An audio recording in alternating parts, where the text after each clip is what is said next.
Welcome to Mechanic. Today we have a 2015 Audi Q7, and on this vehicle I'm going to show you how to be able to remove the clock spring.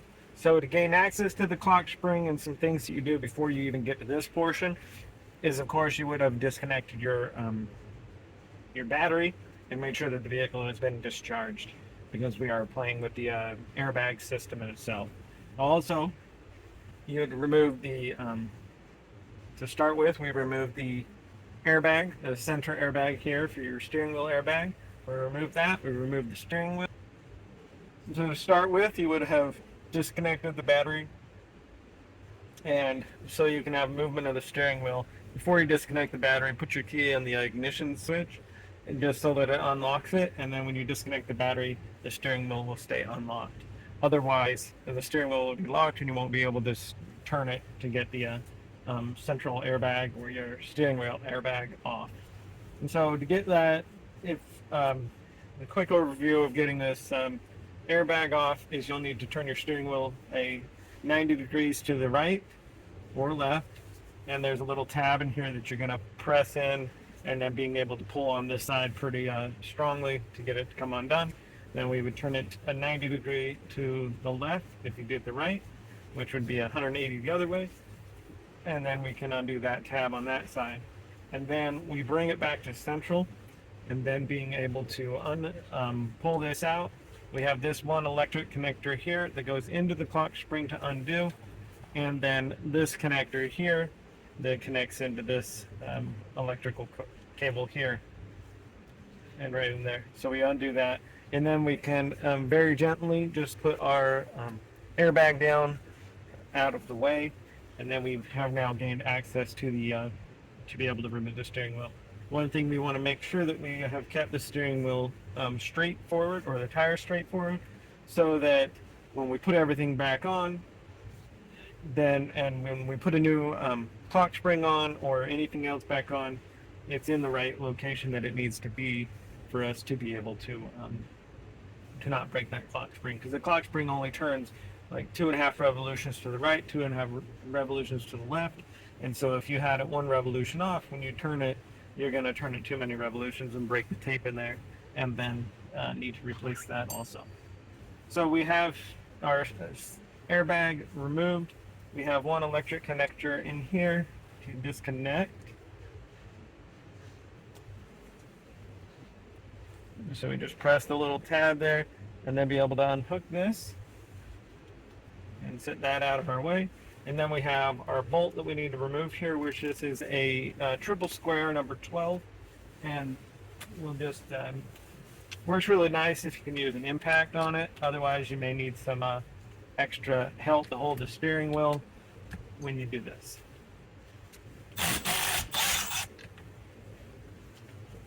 And so we've removed our bolt here. It's not a bad idea to make a nice mark where you can line it up with your, when you put the steering wheel back on. Sometimes your steering wheel, it will have like a central spline or a master spline. We do have an indicator here on the steering wheel portion itself, but not necessarily saying on that part there. So I'm going to get a marker to make a mark there, so that when we put it back together. All right, so I made a mark right there that lines up with the other that's already mounted on the steering wheel unit itself. And now with that bolt removed, you should just be able to pull back on it and pull and remove.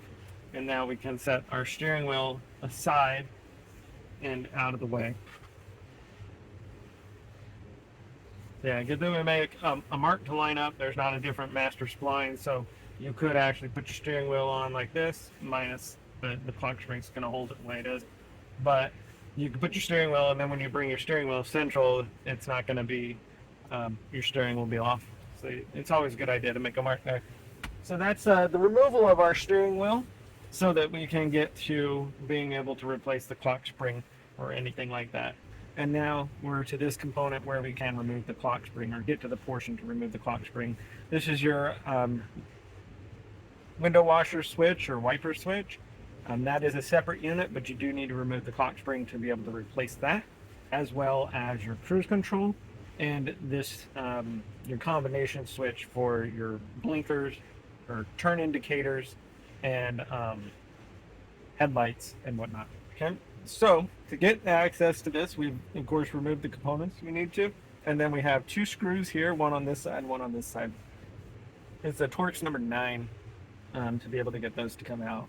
And then they're right down in here in the bottom, there is two number 8mm bolts that hold that in, and then you'll be able to open up this clamshell piece. Pushing the top up to there, and then you can be able to pull this and set that aside. And with that set aside, we have one electrical connector that we need to undo for our clock spring. We want to make sure that we keep this clock spring straight. If we are just replacing the or removing the clock spring for replacing these combination switches at all, or also when we're putting a new one on, we want to keep things aligned. We have an arrow here that indicates that we want to keep it within these two arrows for the alignment. Now, of course, that would be if it was rotated and it was still within that arrow, that is, we would be off one rotation. And so then when you turn your steering wheel to the right, you're going to blow that up. But there's also the little ticker tape in there so that this arrow will line up with it as long as it's within that mark. So if we were to, this has got a safety lock in it that this, if this isn't pressed in, it won't turn. So we're actually in pretty good shape. But if you did want to calculate it, you could press this button in it and spin it around, but you wouldn't see the ticker in the right mark here, so it wouldn't line up. So you would know that your clock spring is off. But realistically, the best thing you want to do is not really mess with it if you don't need it. So to remove it, we do need to unhook this electric connector here on the back. And this has a safety tab connection. And so we have a little red tab that we need to release and push back.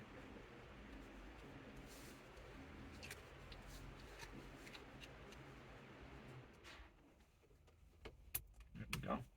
Tabs back, then we'll be able to squeeze it and unhook that electric connector.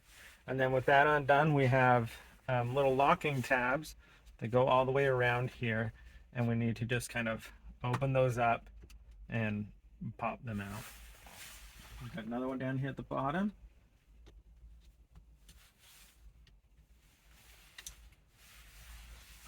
Over here.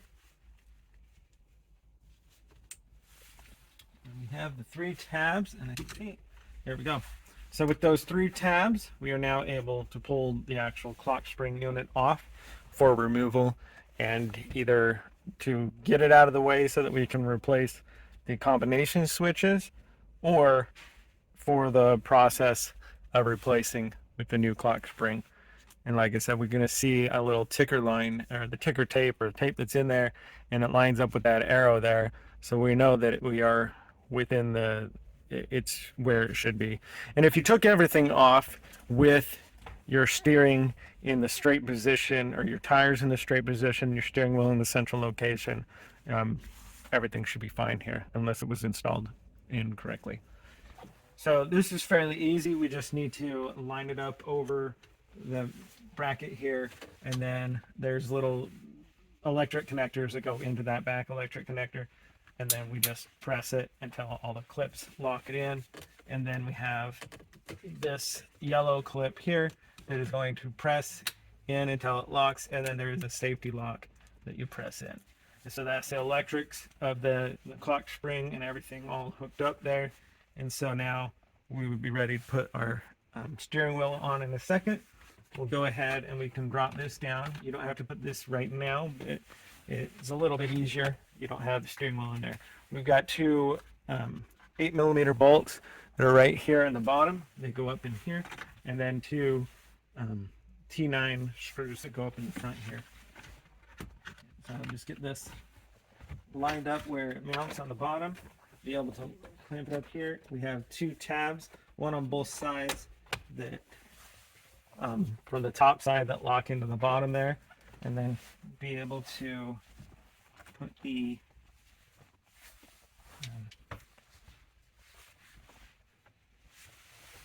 T9 bolts up in here.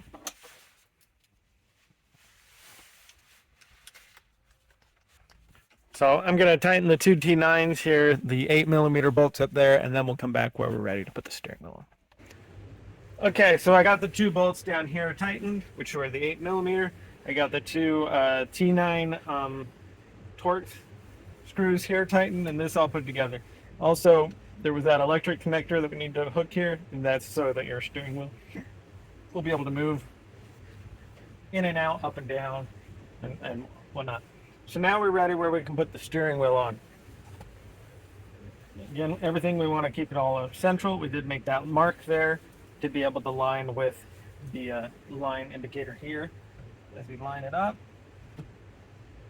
And there, we are lined up with our marking, and now you can go ahead and put the bolt that holds it in there and tighten that up. And that is a triple square number 12 that you need for that.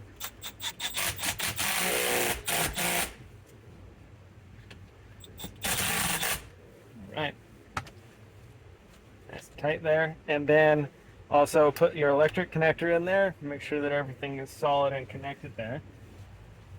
Good.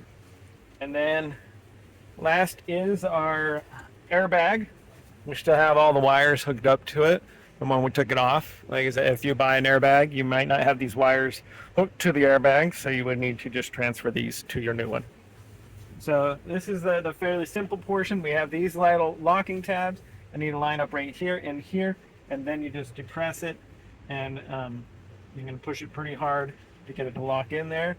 We have this wire that goes down here, which is this portion of it. So we'll hook that in right now.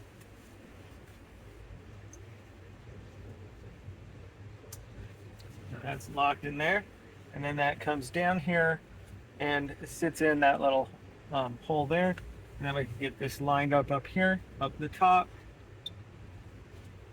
Snaps in, you hit the double lock there, and now get this lined up nice and straight, and then just press until you hear the lock noise on both sides. And you may want to just press it enough so, see, it's going to have that little bit of looseness to it when it's all attached. If it's still fairly firm, then you need to make sure you push it a little bit further in so that those locking tabs expand, and then everything will work and function. And so that would be how you would replace putting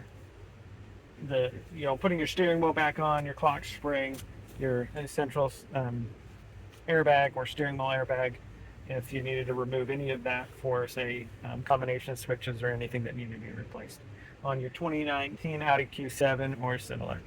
Thanks for watching Mechanic, where you can be the mechanic.